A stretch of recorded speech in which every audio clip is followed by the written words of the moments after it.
wanted you guys to see this interesting design. This is a dual rack chiming clock by Sessions.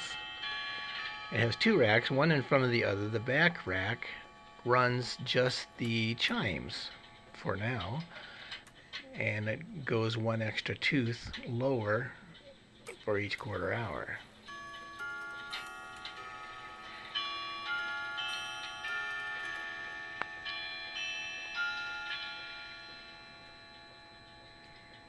Coming up to the third quarter, notice there's also two snails, one behind the other.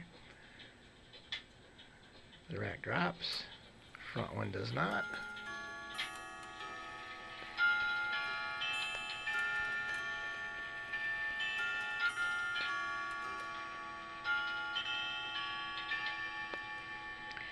And here's where it gets interesting. Coming up to the hour, the back rack drops. The front rack drops.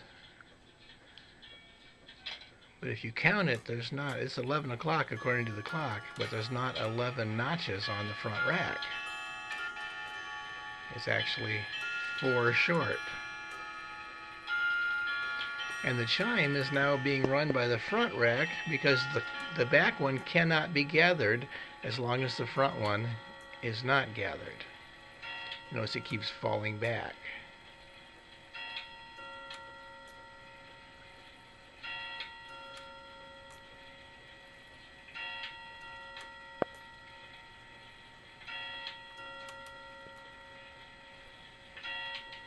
Front one is gathered, the back one starts. And the stop lever can't fall until the back one's gathered. So it completes the strike on the back.